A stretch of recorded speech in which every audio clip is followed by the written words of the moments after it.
আমার বাংলাদেশের সাহসের মিনার হক দামাত বারাকাতুহুমুল আলিয়া একবার বলছিলেন যে আমি বহু 70 বছরের যুবক দেখেছি, আমি বহু 25 বছরের বৃদ্ধ দেখেছি।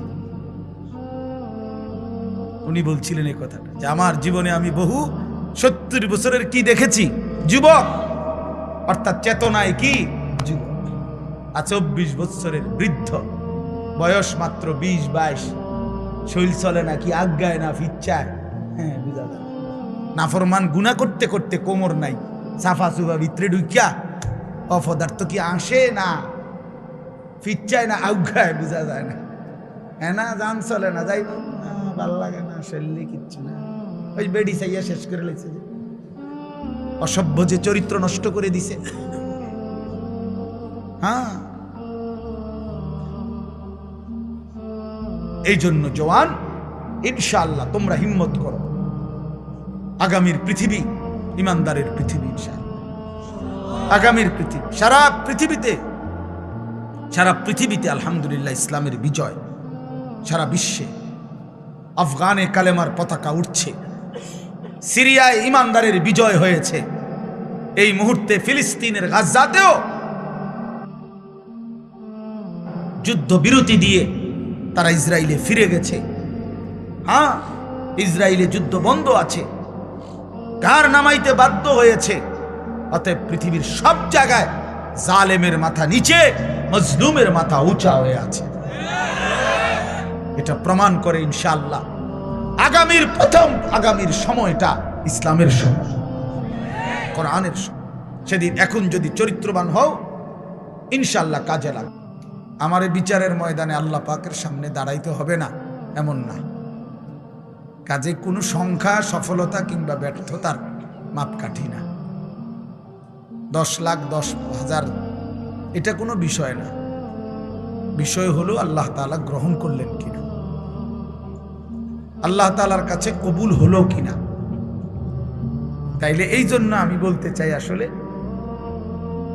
এইটা যেন একটা আবেগের আশা এমন যেন না হয় বাপ, বরং জিন্দিগির মধ্যে নিজের বিবেক, নিজের অনুভূতি, নিজের কলিজার মধ্যে সামান্যতম হলেও যেন অনুভূতি জাগে, আত্ম উপলব্ধি, আত্মপরিচয় অনেক বড় সম্পদ। নিজেকে চিনা, আসলে আমি কে, আমি আসলাম কোত্থেকে, কে আমাকে পাঠাইলেন, কেন পাঠাইলেন, কেন আসলাম, আমাকে যিনি পাঠিয়েছেন তিনি আমার কাছে কি চান, আর আমি যা করছি তা তিনি চান কিনা, তিনি যা চাচ্ছেন আমি তা করছি কিনা। এতটুকু হিসাব যদি বোঝাপড়া নিজের বিবেকের না থাকে, তো আর আমি মানুষ কিসের। আমার যদি দেমাগে না থাকে, আমার ভিতরে যদি অনুভূতিই না থাকে, আমি যদি রাত দিন আলো অন্ধকারের, ভালো মন্দ, হালাল হারাম, পাক না পাক, উচিত অনুচিত, ন্যায় অন্যায়, জায়েজ না জায়েজের পার্থক্যই করতে না পারি, তা আমার মাঝে জানোয়ারের মাঝে তফাৎ কি? এক গরু, ছাগল, কুকুর, বিড়াল, সে তো তার কোনো হালাল হারাম নাই, তার জন্য তো কোনো পাক না পাকের কিছু নাই। কিন্তু আমরা তো মানুষ, তার উপরে আমরা মুসলমান। কথা বলো কেন তোমরা, কথা কও কেন?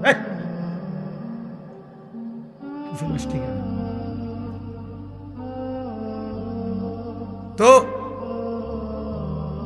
এতটুকু ইনসাফের সাথে ভাবা উচিত যে বাস্তবিক অর্থে আসলে আমার মধ্যে হালাল হারামের পার্থক্য আছে কিনা, পাক নাফাকের পার্থক্য আছে কিনা, আমার দিলের হালাত কি।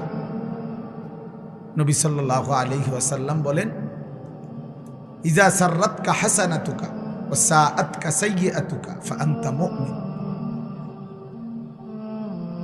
যখন তোমার নেক কাজ করলে খুশি লাগে এবং গুনাহের কাজ করলে কষ্ট লাগে, আল্লাহর নবী সাল্লাল্লাহু আলাইহি সাল্লাম বলেন, তাহলেই তুমি ভাবো তুমি মুমিন, তাহলে তুমি মুমিন, ফাআনতা মুমিন, তাহলে তুমি মুমিন। কিন্তু যেদিন দেখবা এই অনুভূতি লোপ পাইছে, তো মনে রেখো তোমার আর ঈমান নাই। অর্থাৎ অব্যাহত গুনাহ করতেছে, কিন্তু এটা যে নাজায়েজ, এটা যে হারাম। 365 দিনে কোনোদিন ফজরের নামাজ পড়ে না, একটা বছর পার হয়ে গেছে।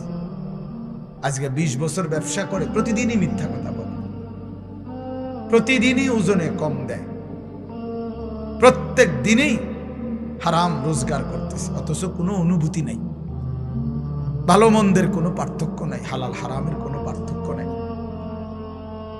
জায়েজ না জায়েজের কোনো পার্থক্য নাই। আমার বাপ, এটা মানুষ হয় কেমনে?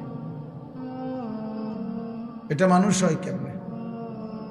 ফুল দেখলে যার কাছে ঘ্রাণ লাগে না, পায়খানা দেখলে যার কাছে দুর্গন্ধ লাগে না, সে সুস্থ কেমনে বলে? ইনসাফ কি বলে? ইনসাফ কি বলে? এই জন্য হালাল হারাম, জায়েজ না জায়েজ, বৈধ অবৈধ, এটুকু পার্থক্য যদি না থাকে, তাহলে আমি আর মানুষ হলাম কোথায়, মুসলমান হলাম কোথায়?